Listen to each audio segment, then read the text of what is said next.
welcome to InfoSec Pros. I'm Kayne, the field CISO of Hyperproof, and I'm joined today by Varun Prasad, Managing Director at BDO. Welcome to the show, Varun. Because it's a live stream, if you've got a question for Varun or a question about BDO or about Hyperproof, please do drop it in Thanks the for having me on. comments. You're glad to see it here. Please drop your questions in the comments on either LinkedIn or on YouTube, and we'll take these as we go. Today, we're talking about AI, artificial intelligence, and ISO 42001. And because that's a pretty big topic, I want to start with some foundational questions first. So, help our audience understand, what is ISO 42001 and what are the key components of it? Sure. So ISO 42001 is the most recent standard that was published by ISO in late December of 2023. It includes a lot of guidelines for the governance and management of AI technologies. It includes controls and requirements to address some of the unique risks, challenges, and issues that come with implementation of AI. So this can be used by companies across different domains and industries and different sizes. It can not only be used by companies who are making or building AI-based products and services, but also by companies who are actually using or deploying AI as a part of their internal operations as such. From a structured perspective, if you're familiar with other ISO standards, yeah, this is structured in a very similar way to the whole ISO family as such. Includes a set of mandatory requirements or what they call mandatory clauses, and also a list of controls that companies have to choose and implement based on what is applicable for their environment. Okay, and that sounds pretty useful. But let's hear it from you because you've done this, not just me suggesting that it might be useful. What would be some of the benefits that a business could have from getting an ISO 42001? Well, I also have to clarify: is it a certification? Is there an ISO 42001 certification? If so, what are the benefits? Yeah, that is correct. So this is a certification, and that's one of the biggest benefit. This is the first of its kind AI related standard, and probably the only one as we speak that a company can certify themselves against. Um, Look, companies are starting to use AI in various different ways. But they're getting a lot of questions. They're getting questions from their enterprise customers and consumers as to what are some of the guardrails and what are some of the safeguards around these technologies. How does company identify key risks around bias and ethic related questions? So that's where having a standard like ISO 42001 comes into picture, because this allows companies to demonstrate to their customer base that they do have a strong system of controls in place to address some of these unique risks. It helps build trust with your customers and enhance confidence with any of your stakeholders. So to me, this really is the biggest benefit. You can have a lot of responsible AI principles out there, but actually obtaining a certification, which is done by a independent third party auditor, actually helps you show that you're walking the talk. These are not just principles you published out there, but you're actually following them in spirit. Yeah. Okay, and you mentioned risks there, and I know like the Security and Exchange Commission has posted their 2025 examination priorities, where AI risk is certainly of interest to them. I think New York Department of Financial Services last month in October, they put out a letter. It's not a requirement yet, but they're certainly interested in it. Um, I bet, knowing the team over at ISO, that they probably have written some stuff down here. So do they have any written requirements for AI risk or impact assessments in ISO 42001? Yeah, definitely. So like I mentioned, any ISO standard, requires you to perform a risk assessment. But however, because of the criticality and the far-reaching impacts of AI-based technologies, this standard is a little bit more intense. It goes one level deeper. What I mean by that is, in addition to a traditional or a typical risk assessment, this standard requires you to also perform what's called an impact assessment or a system impact assessment. Let me just take a quick minute to explain how does an AI system really look, or what it really means for some of our viewers here. Yeah, so on the right extreme, you see this green box, which is basically the AI model. That is really the core of the system. That's really contains the logic, which is really driving a lot of the magic that happens out here. Um, there is a set of standard data, what is called training data, and the model is constantly learning based on the training data out here. And then, depending on how a specific uh, system or product is being used, or how AI is actually being put to use, uh, it's going to receive a set of inputs. So once it receives a set of inputs, based on what it learned from these training data, it's going to come up with a set of outputs. And then again, the users of the system would consume these outputs in various different ways based on what the objectives of the system are. Also, another thing to consider is how these users of the system would be impacted by the outputs of the AI. So this is really at a high level what an AI system is. Now, coming back to what the standard is asking us to do, risk assessment in the perspective of the standard refers to more macro level risks. When I say macro level risk, these are more organizational level risks, where the C-suite and the board would really be involved. This includes trying to understand and define the objectives of AI for the company. What are the different ways in which the company can use AI or should use AI? What are the do's and don'ts? Is the organization ready to use AI? What's the complexity? Do you have the right hardware? Do you have the right software? Do you have the right something that I think of at a macro level. And impact assessment, what we looked at, is something that's going to happen at a micro level or at a system level. So what we're going to consider, when we talk about impact assessment, is how the consumers or the users of the system would be impacted by these outputs of the AI system. So that's really what happens. So that happens at a much more granular, microscopic level. It happens at an application level, or maybe even at a model level. You can really go as deep as you want to. But yeah, that's like broadly the key differences. Risk assessment is more macroscopic, happens at the organizational level, but impact assessment is something much more granular. We got to think about the impact of every single use case of every single model, uh, because one company can have four different applications. It might be using AI in four different ways, or you have one large product suite, but AI is used to drive different capabilities or features of the product in multiple ways as such, right? So the impact would really vary from a model to model and a use case to use case basis. Okay, well, you brought up some really good questions there to follow on about, because as you're talking about the ways that organizations can use artificial intelligence, I can't help but notice the different approaches that we're seeing in the European Union and in APAC, as opposed to domestically here in the United States, where it's still on a state by state basis. Somebody mentioned to me just the other day that Utah apparently has got a state level AI act, and I missed that one. I didn't know they'd done that. And I think that's one of the challenges we have, is we're seeing this increasingly patchwork way of approaching regulatory and legal demands associated with AI. And that's on top of all of the existing things associated with user privacy, like GDPR, which is extraterritorial and affects a lot of folks in unanticipated ways, as well as state level privacy laws. So, how does ISO 42001 fit into that larger compliance strategy, particularly when we're talking about legal requirements and we're trying to still not stifle innovation associated with the use of AI? No, these are like really really great questions. It's becoming increasingly difficult to keep track of the different AI regulations that coming up. You mentioned Utah. I saw something from Kentucky more recently. But I get this question a lot. Folks really ask me, if I implement 42001, does that mean I'm going to be in compliance with EU Act? Does that mean I'm going to meet Colorado's requirements and things like that? um, the answer is, it just depends, or not really.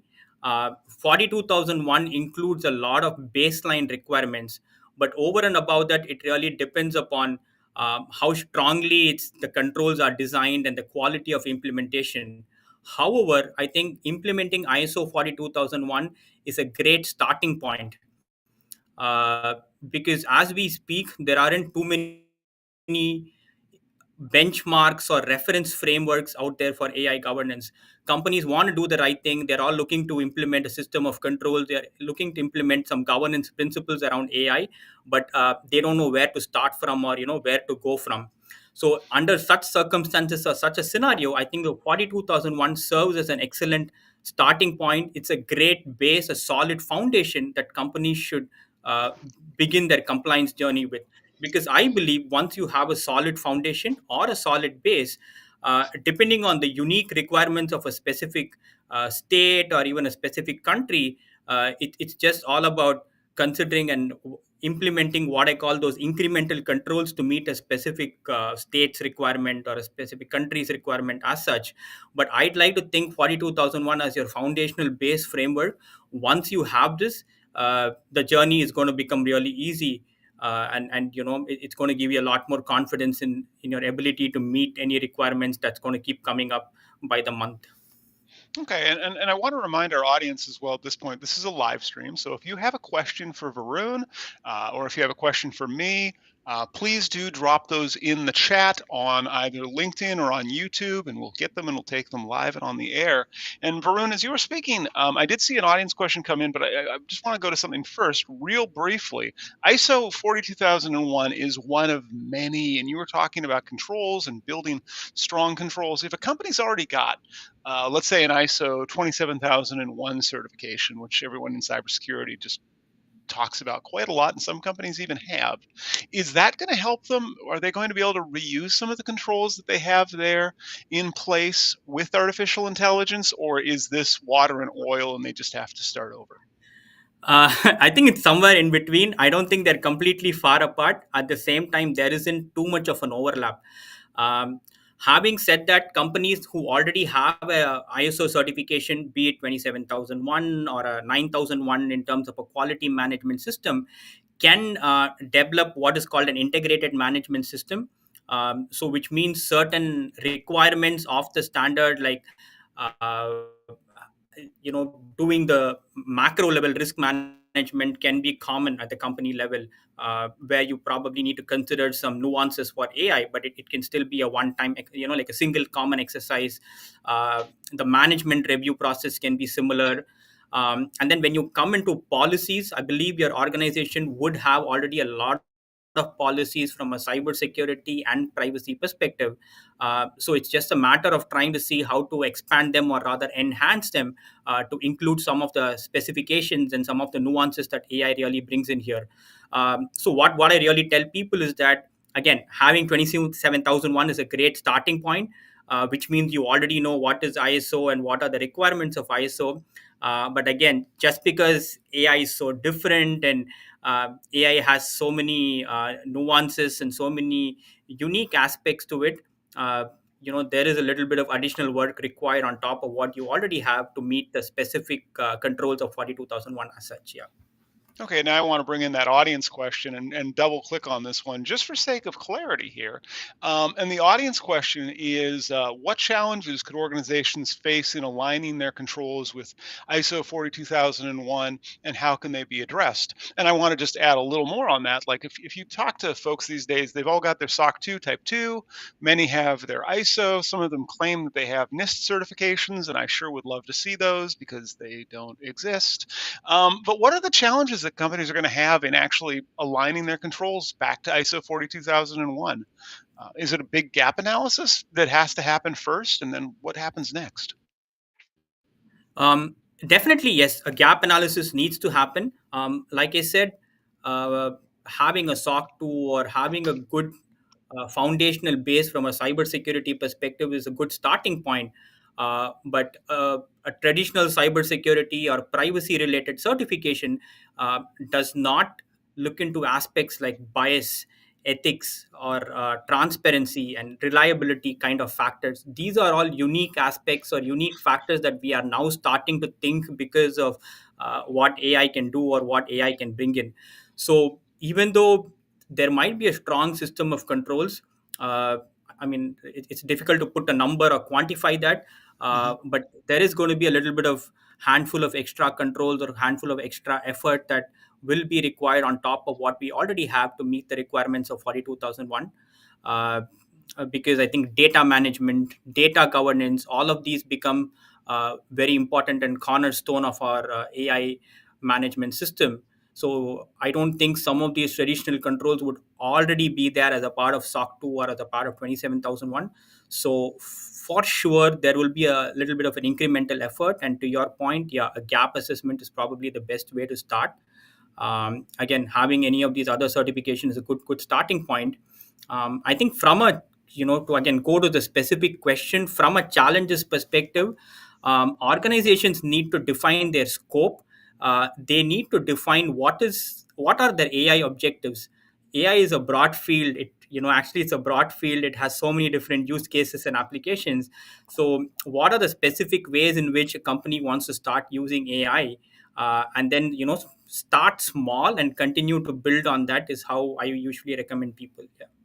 Okay, that does help. And I want to thank the audience for submitting that question. Again, if you've got questions, please do drop them in the chat on LinkedIn or on YouTube. We will be taking those questions live. And Varun, I want to go back to something you said there. You were talking about bias, and you were talking about transparency. And like, I know, some of our software developers know, you can audit code for security, right? You can audit code for vulnerabilities. You can audit code for privacy problems. I don't think it's feasible at this point in human history to audit code for algorithmic bias. And we were talking about risk management. So, and that's beyond, like, I think ISO 42001 goes beyond privacy and security. So from your viewpoint, how's ISO 42001 going to help organizations in those more nuanced risks, like preventing algorithmic bias or discriminatory outcomes, or making sure that they have adequate transparency that could stand up in court if necessary? Great point. Yeah. So I think probably go back to that impact assessment that I spoke about. Um, so in order to drive some of these impact assessment, I think we would have heard about the NIST RMF framework, the NIST AI RMF framework. So that provides a lot of guidelines and starting points on how do you drive this. So yeah, again, Yeah, but it's a bit hand wavy, wouldn't you say? Like the NIST document, I think the biggest complaint people have on it is that it's not very prescriptive.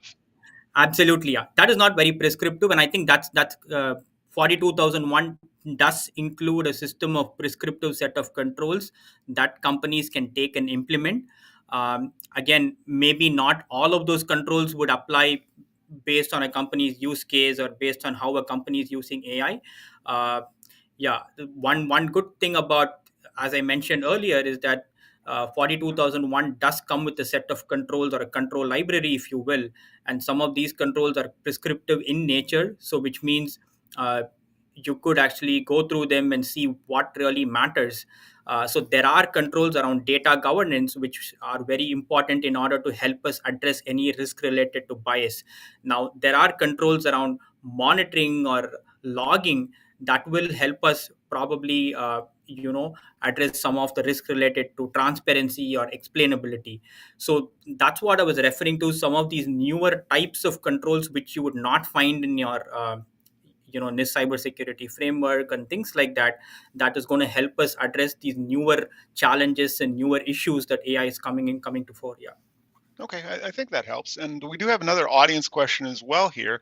And I want to thank Joe or Joseph for submitting this. And the question is, if a company was looking into getting ISO 42001 certified, I'm sure, Varun, you might be able to help with that, actually. But what do you think? This is good because you do this stuff for a living, right? Yeah. So what do you think the most significant challenge or certification for most companies is going to be? Like, what's your number one thing that you've seen? Again, you want to identify your scope. So once you have identified your scope, I think scoping is, it might seem trivial or easy, but that's one of the areas where companies are struggling. uh, because there's a lot of ways in which they are using AI, so you want to define and nail down on your scope. And then when it comes to controls, I think data governance and data management strategy is very important. A lot of companies who are doing good work in analytics probably have a strong data governance plan and a strong data governance policy. If not, data governance plan is some of the key thing. And I know Kayne probably be going to talk a little bit more about some of the different controls that's included in the 42001 framework. But yeah, just to answer the question, I think the verification and validation of your AI models, I think to me that's the biggest challenge. Hmm. One single biggest challenge, like if I look at the entire control set or control library in 42001, and if I have to pick like what's the biggest challenge in all of these controls from an implementation standpoint, I would think it's about verifying and validating your model before deploying it into production. I think that is going to be a very difficult, tough ask, mainly because as you mentioned, there's not a lot of guidance out there for companies to reference or benchmark against. It's really going to be up to an organization to determine, define, and document specifically how are you going to validate a model. What are the Hmm. different testing techniques are you going to use? When do you become comfortable, and when do you know enough the testing is sufficient or enough? So that's one area a lot of companies, I wouldn't say are struggling with, but it's being a big question as such. Yeah. Okay, I want to go back to a word you've used a couple times here, and I want to get absolute Mhm. clarity on the word. And the word you've used is scope. And I say that because on one of my other shows where I drink beer, we talk about FedRAMP, and I'm not saying that I enjoy the beer and it helps with the FedRAMP for sure. But scoping is a very big part of FedRAMP, and now with CMMC 2.0 becoming effectively the law of the land in the next 6 months ish, I guess, 6, 8 months. Scope is important there. And I've done scope work too with other CUI related DoD work where scope means the system scope, the scope of here are all the components that are in the box, and maybe you have an enclave and it's magically outside your firewall boundary or inside its own like network segment, and here's everything that's outside of the box. But AI, you keep saying, is different. So is AI scoping literally just the inventory of here are all the bits that make up our AI, or does it include more? Um, yeah. Again, scoping is very interesting from an ISO standpoint. So usually when you go do an audit, the scope is basically an application or a department or a team or something like that. But like I said, AI is actually so vast. Companies are using AI in several different ways and several different areas as such. So that's why scope becomes critical. To Hmm. your point, scope in this context can even be a single model. I can say that there is one single baseline model, foundational model that my company has. This is the foundational model that's driving several different use cases or several different features. So the model, your scope can be as simple or granular as even a single model, or it Hmm. can be a set of features or a single feature of an application, or it can be an application, or it can be a department. So you just think about it, you can just start building out, right? So that's really the So beauty it of the sounds like standard. scoping is though really a hard part of this more than Hard anything else. part of Because this. I mean, Correct. I hate to say it that like a CMMC 2.0 scoping exercise might be less painful, but at least you can say here are the bits that process CUI, and this is where everything lives, and here, this is nothing shall pass outside of that. It sounds like the usage of an application, like if you've got, I don't know, let's say you're using a call transcript service and it has an AI doing a call transcript. That could, in theory, be a scope. Is that a fair assessment, just at the smallest, simplest level that our viewers can jive with? Yeah, definitely. Yeah, so that Cool. that that All right. can that can be a All right, scope. so Yeah, it can be use cases too, then how people use it. We have two more audience definitely. questions, and then eventually, I think I had some questions, but this is fun. We're getting a lot of audience engagement. Love it. Please keep dropping them in the comments. Varun's a smart guy. We're lucky to have him on, so let's ask him interesting questions that's been on your mind. Question from, I am going to butcher your name, Gayatri. Sorry, people call me Kanye though, so I know the problem. With AI technologies evolving rapidly, how does ISO 42001 stay relevant? Ooh, I like this, and be able to adapt to future developments in AI? Ooh, future-looking question. That's a good one. Wow. That's a very tough question. Yeah, so actually, I mean, the standard does have a set of controls, right? So these control statements are pretty generic. It is basically a requirement. It does not talk about uh, technology, or the control statement does not include anything around the technology or the tool or the application as such. So the control statement is really going to be generic, and based on how a company is implementing it, they will have to interpret it. They can either use the same control statement, or a company can come up with their own set of customized control language, if you will, to meet the requirement. Yeah. So even though AI or the technology part might develop, I think the requirements and the controls are pretty generic in nature, and based on the specific technologies we use, the specific tooling we use, companies can always interpret it in different ways and customize it as per their own language to meet that. And again, maybe quick note on ISO is that I believe every 5 to 6 years, ISO does review their standards, and they keep changing it or enhancing it just to make sure it's really relevant in terms of what the industry and market needs are at that point of time. Yeah. Yeah, okay, that does help. And so the control statements are fairly broad. Control application, of course, is where it gets specific. We have a question from Lucas. Thank you, Lucas. The question is kind of on the other side of that. So, can product teams expect the audit process and timing to be similar to other ISOs like 27001? Or I love that Lucas brought in 9001, which you don't hear enough about these days. Or are there any significant differences there? No, yeah, thanks, Lucas. Great question. I mean, yeah, from a audit process perspective or a timing perspective, it's very similar to 27001 and 9001. Because you brought these items up, I think that you're probably familiar with the ISO audits and you've undergone a few ISO audits. Uh, You can hear so the you, scars in the text. I know. So to use that example, yes, the first time you're going through it, you're going to have what's called a stage one audit, which is more of a documentation review and trying to understand the environment. And then you have a more detailed stage two audit, wherein we actually start testing controls and start looking at how you've actually implemented some of these requirements.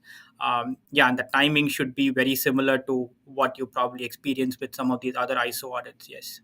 Okay. And because we're talking about controls, I want to double click on that one as well. I see there is another question in the audience. We're going to get to that in just a moment, but I want to drive for clarity on controls because AI governance is getting harder, right? Things like roles and responsibilities really do help make sure we've got effective oversight and that those controls are being observed. What are some of the challenges, though, that you've seen in defining those specific controls and making sure that there is adequate oversight over AI, which is, I believe, a part of ISO 42001?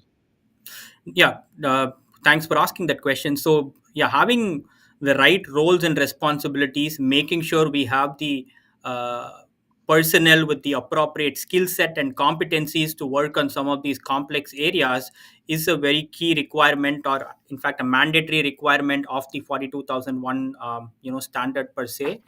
In fact, the standard requires companies to document not just the key personnel and roles, but also goes a little bit more deeper into some of the tooling, the software needs, and hardware needs.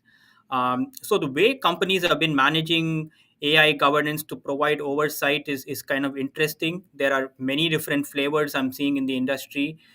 It really depends on the current maturity level of an organization, the culture of an organization, if you will. Hmm. In a lot of companies, I've seen that the CISO organization or probably the GRC team has been added additional responsibilities to take care of AI related controls and AI related governance. In some companies, it's actually the privacy team, the privacy governance team, or the privacy operations team. They are also taking on responsibilities to go ahead and talk to engineers and implement AI. But in some of the more larger and mature organizations, yeah, they have created what you call a responsible AI function, or what you call an AI governance function, which is basically a cross functional, a team of cross functional experts coming in from product, engineering, legal, ethics, HR, and different teams, and they work with different stakeholders across the groups to ensure that controls are implemented in place and things like that. Yeah, again, like I said, depending upon an organization's culture, how they currently operate. I know I want to say that I've also seen companies where their data analytics team or data governance team is given the responsibility to drive this oversight to function and things like that. But yeah, what is absolutely critical is having board oversight.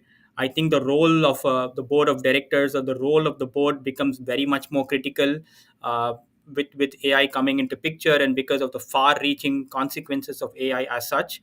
So for sure, having board oversight and having that level of leadership commitment and support is absolutely key.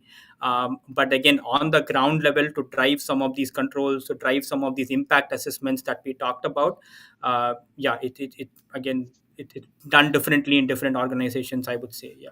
Okay, you've brought up some interesting things that I want to double click on. Board oversight, obviously, that's interesting to me. Also, privacy and large organizations, that could be fun. But we do have another audience question, and I want to thank our audience. Please keep dropping these in the chat. That's the best part of this, as opposed to me making up questions on the spot.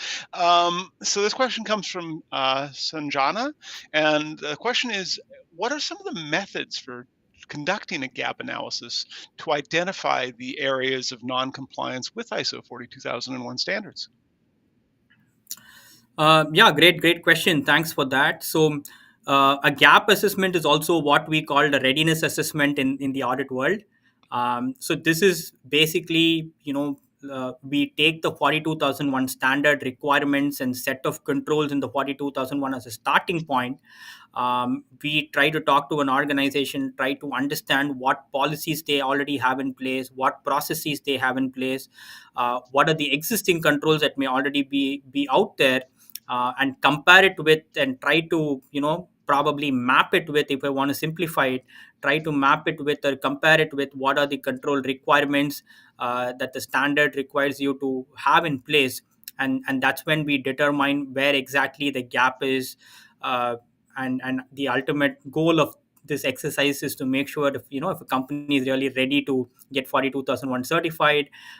If not, we provide a set of recommendations in terms of what are those controls or what are those additional items that they'll have to put in place in order to meet the requirements. Yeah. Okay, all right. Thank you. And again, to our audience, thanks for the questions. Keep them coming. I want to rotate back on the topic of board oversight, and a brief story of mine. You occasionally see people on LinkedIn who post that they just got a certification as a person who can talk to a board member. I know there's actually a genuine certification that you can pay money to go get, and it even has paper. A buddy of mine went and got it. Just as a laugh. And one of the things that they found out is that board members, when they take this training, they emphasize the idea of plausible deniability, where if they're not briefed, if they're not aware, they can't be accountable, or it's very hard for them to be held accountable for that. Now, I will admit, for those of you who are tuning in from Delaware, the Chancery Court of Delaware would love to have a conversation with you, and it's not going to be a fun conversation. But outside of that, what's the motivation for a board to really get involved here? Are you aware of any regulatory or legal obligations that companies have right now that say a board member has to be up on AI?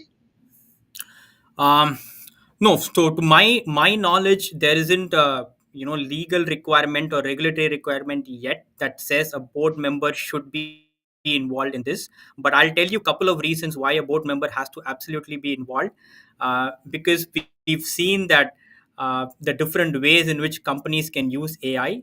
Um, it can directly impact your profitability and your ability to be marketable in the market, because we've seen a lot of companies who come up with AI based product, but because of a lack of the right controls in place and because of lack of oversight, uh, some of the users have either taken the companies to court. They've ended up paying a lot of fines and penalties, or some companies have also had to shut down maybe an entire business unit or entire product line based on AI.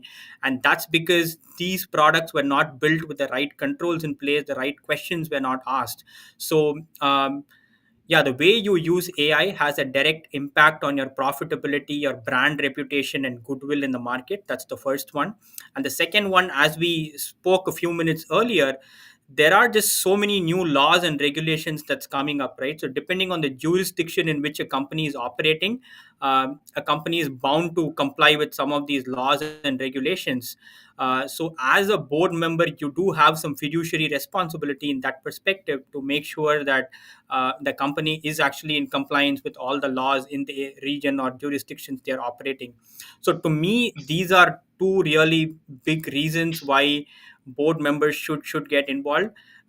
Because if you're using AI as a part of an application or feature and something really goes wrong, your share price, your profitability, your marketability, a lot of this would definitely have a direct impact. Yeah.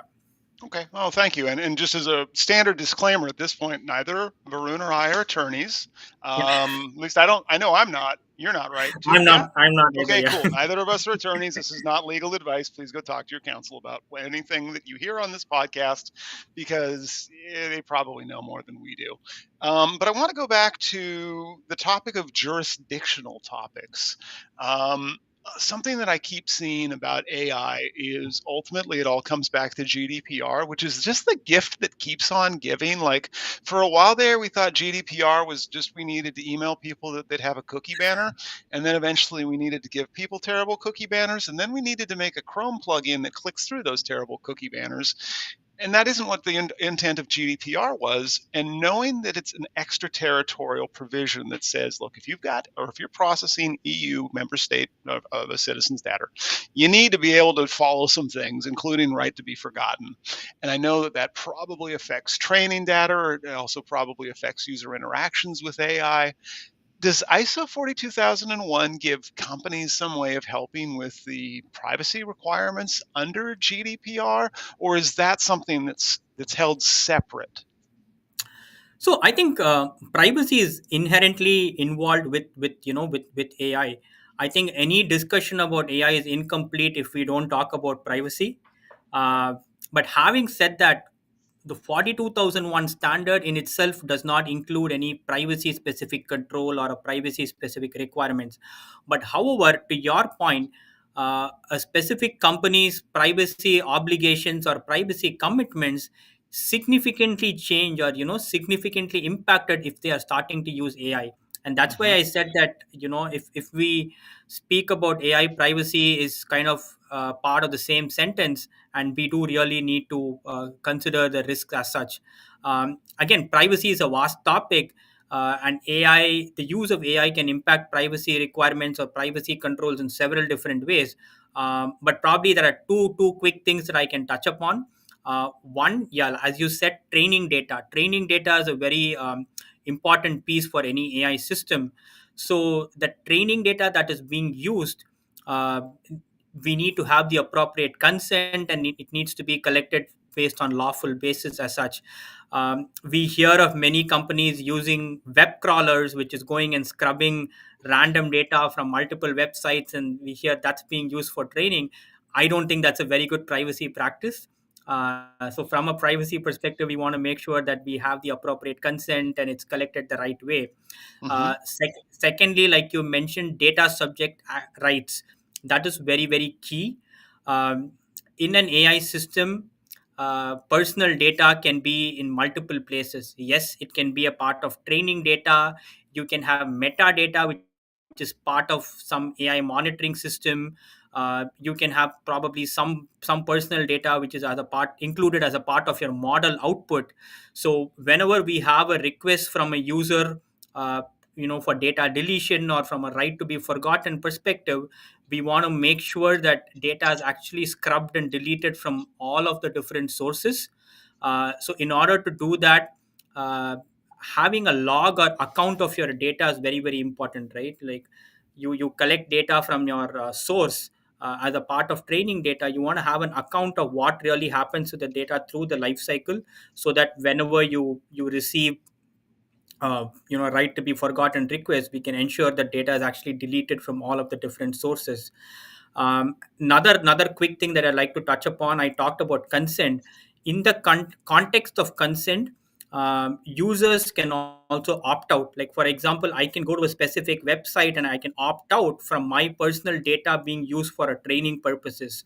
So for, let's say, for a company, there are a bunch of users who want to opt out from their personal data being used for training. So how does the company keep track of that? How do you track of all the opt out requests and make sure that the personal data of those specific subjects or those specific individuals are actually carved out or actually kept away from your larger training data set as such? So these few items are, I believe, some of the key privacy related challenges that companies are trying to solve. And I'm sure this is an evolving topic, an evolving area. I'm sure there's going to be a lot of privacy engineering techniques or PETs that's going to come across in the days to come. So that's why, the whole field of privacy engineering and privacy operations as such has become much more complex, busy, and interesting with the advent of AI, I'd like to think. Yeah. Yeah, and I think you are right in that there's a lot of gray in this area. Like what I'm thinking of is the European CJEU, Central, what is that? Central Court of Justice. Anyway, Court of Justice of the European Union. That's it. They recently got shouty at the Dutch. The Dutch, basically, the Dutch court said, look, if it's not written in the law, it is not a lawful reason to process data under GDPR. It has to be written down. And the CJEU said, no, actually, it doesn't have to be written down for it to be a legitimate interest, provided you've got a lawful interest and provided that whatever processing you want to do is going to be necessary to meet the business's objectives, and that the DSR, the data subject recipients, going to be their rights are not going to be infringed upon. You're not overly compromising their privacy, but I don't think this is black and white yet. I don't think it is settled law for how companies should process data of EU citizens under the GDPR. And I think this is one where it's I wish ISO 42001 maybe had more answers for us in this space, because it is hard, right? There's not really an easy way of managing those risks. Yeah, you're absolutely right. And like I said, though privacy is one of the AI related principles that NIST is calling out, if you look at an AI governance framework like 42001, I'm sure there's more out there. There are no privacy controls embedded as a part of this framework. But however, we just, our privacy obligations of a company would significantly change or would significantly be enhanced because of the different ways in which AI is being used. Yeah. Okay. All right. Well, I want to go back to something you were saying earlier about AI lifecycle, and you were talking about scoping. We were talking about the various risks that are going to show up as from like smallest model to the enterprise model. Does ISO 42001 support managing risks across an AI lifecycle, like from creation of the model to model validation? And if it does, like, do those controls align with broader regulatory demands for transparency and accountability? Yeah, definitely. I think that's one very good I love facet that you've of got a picture for this 42000. one too. Oh yeah, great. Yeah. So yeah, let's probably go through this picture, right? So this is nice system. This is the OECD's definition of an AI system lifecycle as such. These are the various different phases or various different activities that really happen in an AI lifecycle. You start with the planning and designing, and then you go through to retire or decommission the model. The reason I wanted this picture out there is 42001 does have specific controls which align with literally every phase or every phase in the life cycle, or with every box that you see on this picture. Now, starting with design, it is absolutely critical to have a robust architecture and robust design which meets the requirements of the original use case, or which aligns with the company's larger AI related objectives. And then secondly, I think collection and processing data. This specifically talks about the training data that we alluded to in our earlier discussion. um, I mean, for lack of a better example, I'm going to use the same cliche of garbage in, garbage out. Uh, the accuracy or correctness of an AI model is directly dependent upon the quality of training data that we use. So there is an entire module or set of controls, I would like to say, in 42001 around your data management and data governance practices. It talks about identifying the right kind of data sources. You want to make sure that you're selecting the right type of data that is relevant, data that has the correct attributes as a part of your training data set. And then secondly, once you identify the data source, the data preparation and data cleaning is something very, very important, because the original raw data would include a lot of errors, a lot of erroneous records or unnecessary fields and things like that. And then last but not the least, staying with data strategy, the key thing is data quality. I think controls around data quality is very, very important. I mean, I know we had a question earlier about some of the challenges, right? So, control implementing controls around data quality is another challenge that I believe companies would have, because this is a key control for us to ensure that there is really no bias, because the training data set that we use should be diverse, inclusive, and representative of the entire consumer base or user base. We want to make sure that the various types of users who would be interacting with the system are actually represented in the training data set. So that's why data quality is very, very important. Um, Moving on, yeah, as a part of again development, we are aware of secure coding or secure development practices from a cybersecurity perspective. The same considerations apply here as well. Even while developing a model, we want to make sure that secure coding practices are used. Similar to software supply chain attacks, the code here could be susceptible to what's called a model supply chain attack. So that's why controls around secure coding of models is very, very important. And then, yeah, bang, right in the middle of the picture is the whole box on testing of models. So like I said, model verification and validation is sort of like a gray box. There are different best practices and out there in terms of what are the types of testing or types of validation that really needs to happen. I'm not going to dig deep into it right now. That's not the focus of our discussion. But yeah, again, it's really important for companies to determine early in the game what type of validation, what type of testing you're going to do. And then once the model is tested, the next step is deployment.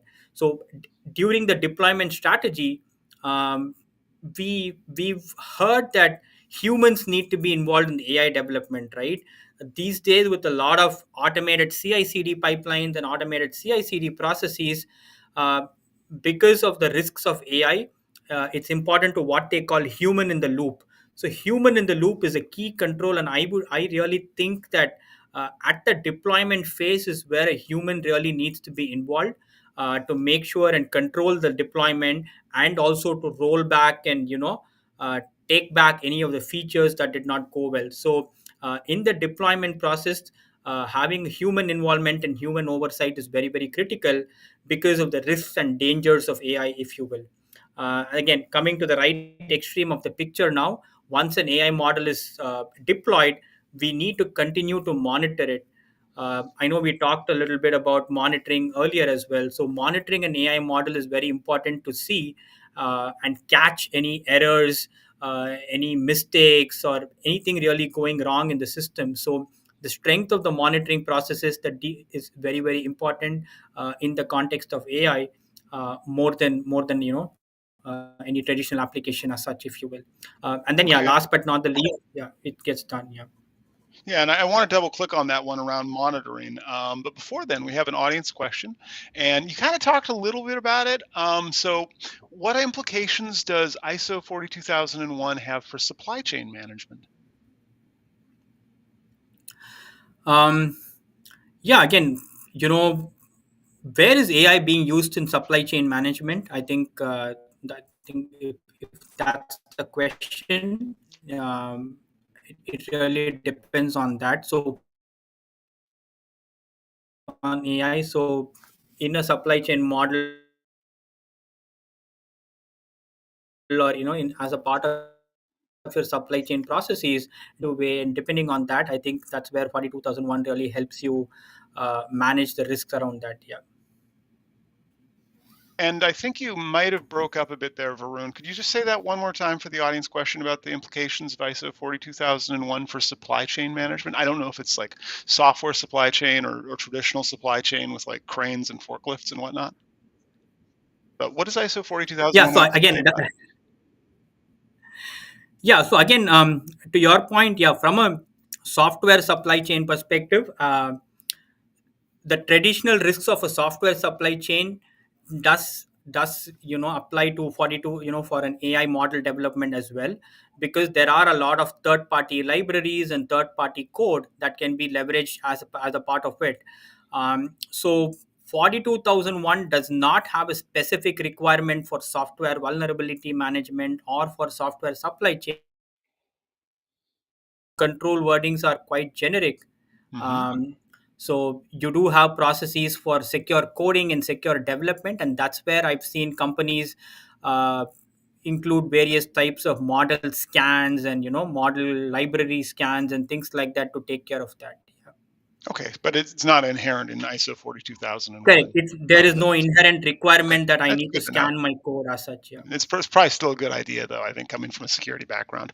I want to double click on, you were talking about monitoring towards the right side of the picture there. And like, I think monitoring your AI is probably just one bullet point on some index slide of some appendix of a board level deck that maybe somebody asks you about, but companies are really looking for holistic metrics and KPIs, key performance indicators that link back to KRIs, key risk indicators that are actually meaningful to the business leaders.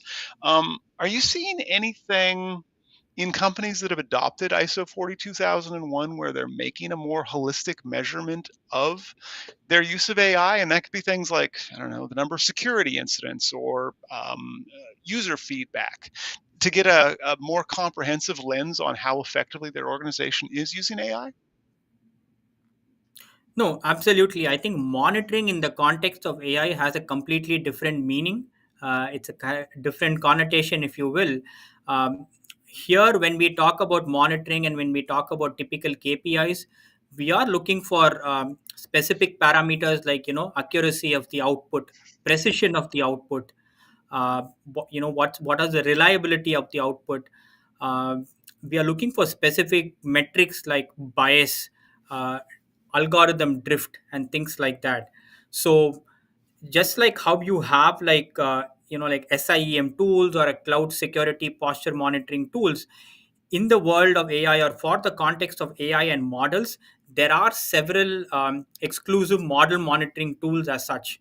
So I've seen companies actually start to invest and implement specific model monitoring tools, or even if you're using an existing platform or an existing security posturing monitoring tools, those companies are actually coming up with newer versions wherein they are starting to look at AI observability metrics and things like that. Yeah. So monitoring in the context of AI is really much more um, deeper, because you are tracking and looking for specific clues. Like I said, is there a drift? What is the consistency of the output? Let's say, is my algorithm giving me accurate output 10 out of 10 times, or is it only 8 out of 10 times?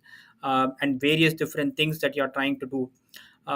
In this context, another thing I'd probably also like to mention is, again, there's not a lot of reference data out there to see that what's the best practice or what's a benchmark to go against.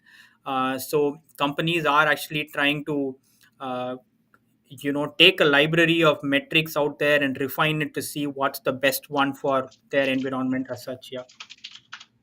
Okay, so I want to follow up on something you said there. So on background, I run a CISO roundtable for about 100 friends, and something we talked about was AI governance tools.